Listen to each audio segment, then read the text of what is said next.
That's true. Can I ask you another, where do you get the figure for the tax dollars that we paid? Those were developed by the CAO's office in analyzing the tax rolls and the expenditures. Now you're saying all the mountain communities only generate, what was it, 3.5 million? 4 point? Well, I'm not a mathematician, but I asked Bartley Jennings 3 to 4 years ago how much money we pay in Pine Mountain alone for tax dollars. And he just ballparked it by the lots and the basic price of the houses up here, which is probably tripled since then. And he said it's around 3.5 million just for Pine Mountain Club alone. So I'm always wondering where you get this $4 million when he figured it out as a real estate broker that we're paying 3.5 million. Well, he's guessing, and we're using the actual numbers. Well, he just did the figures. He didn't guess. You know, he just ballparked average house plus what the taxes are, and it came to 3.5 million. 3,100 houses times the taxes. Yeah, and it was easy. Before we go any further, we have 3 of our brave firemen in the back of the room, and I'd like to have them stand.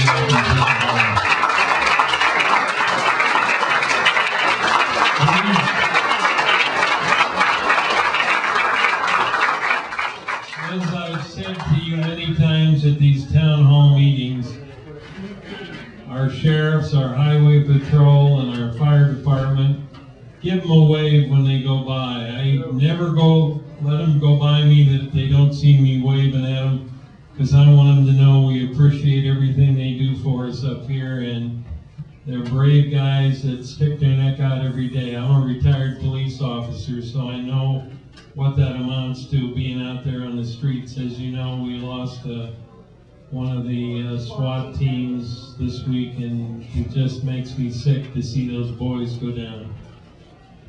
Edie, let me get the gentleman back here first, and then we'll come back to you. I have a question for Mr. Watson. I have the impression, like when that ambulance was stuck at the Y and failed to respond, that the Board of Supervisors have no outrage over that.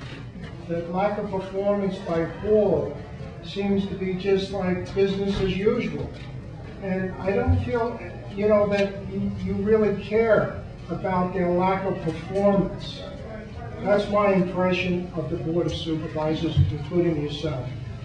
Well, I understand how you feel. All I can tell you is that we have had our staff examining all of the records and listening to the audio as to what happened, and we do feel that they made an honest effort to get here. We have a gentleman over here who hasn't had an opportunity to ask a question. The past few years. You want to come up here and use the mic? Everybody hear me okay? No. No? Right.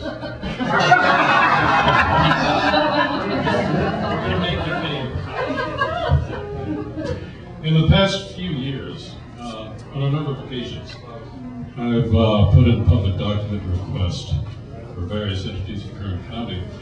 I always have a problem getting them. I'm going to connect this. Also recently, Mr. Watson, I asked you some questions by email and also questions of Craig Pope. I haven't gotten any answers. I did get an answer from Ross Elliott because I'm the husband of the woman who was taken out by snowplow.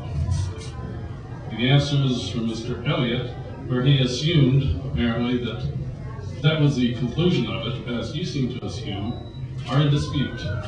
And I'm going to be challenging them and asking for public documents. And I'm going to have a problem getting them. And if, as I suspect, I'm going to be able to prove that many of those statements in Mr. Elliott's answer are false, what are you going to do to discipline Mr. Elliott?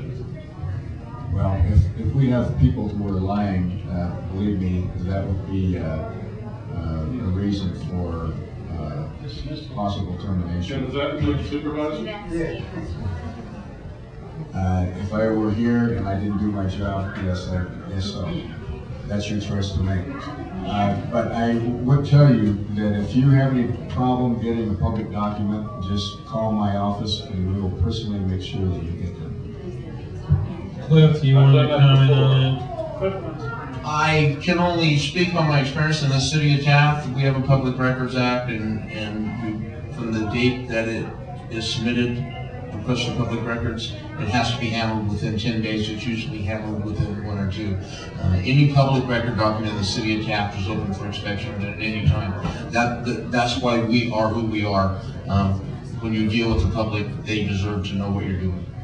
My question is, what is your procedure as supervisors to each area of this district to communicate with us? Meaning, we're not incorporated.